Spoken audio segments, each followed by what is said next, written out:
جب کوئی بہت زیادہ پریشانی گھر میں آ جاتی ہے نا، فرض کریں کہ آپ کو بڑی نیگیٹیوٹی فیل ہو رہی ہے اور آپ کو فیل ہو رہا ہے کوئی چیز صحیح نہیں ہو رہی، آپ کو لگتا ہے کچھ آپ کا کرنے کو دل نہیں ہے، کچھ آپ کو لگتا ہے آپ کی انرجی بڑی کم ہے، تو ہمیشہ ہم باہر ڈھونڈنے لگ جاتے ہیں کہ باہر سے میرے اوپر کیا آ رہا ہے، باہر سے کوئی میرے اوپر کیا کر رہا ہے۔ جس فرینڈ سے آپ کی کوئی تازی تازی لڑائی ہوئی ہے اس کا دھیان آ جاتا ہے، اسپیشلی سسرال کا بہت دھیان آتا ہے، اور میکے میں بھابھیوں کی طرف دھیان جاتا ہے بہت زیادہ، اور بہت زیادہ بری بات ہے۔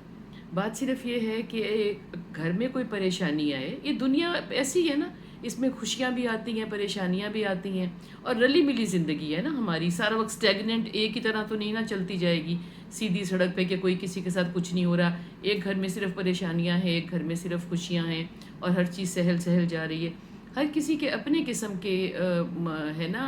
اللہ تعالیٰ کیسے امتحان لیتا ہے آپ سے اور کس آزمائش میں ڈالتا ہے۔ تو سب سے پہلے یہ سمجھ میں آنی چاہیے کہ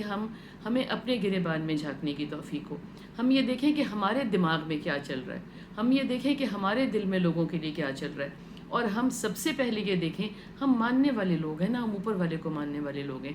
ہم یہ دیکھیں کہ اس کے لیے دل میں اور دماغ میں ہمارے پاس کتنی جگہ ہے، ہم اس کو کتنا وقت دے رہے ہیں، ہم فزیکلی اس کو کتنا وقت دے رہے ہیں، جس کو ہم نماز کہتے ہیں، جس کو ہم نفل کہتے ہیں، جس کو ہم قرآن کہتے ہیں، جس کو ہم تسبیح کہتے ہیں، اور جس کو ہم ایک اچھی سوچ کہتے ہیں۔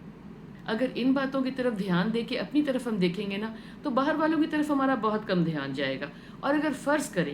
کریں خدا نہ خواستہ کوئی ہمارے لیے برا سوچ رہا ہے، چاہ رہا ہے، کوئی ہماری طرف نیگیٹو تھاٹ بھیج رہا ہے، کوئی غلط بیانی ہمارے لیے کر رہا ہے، تو جب ہم یہ سارا کچھ اپنے لیے کریں گے نا، تو وہ انشاءاللہ چیزیں ہم تک نہیں پہنچیں گی۔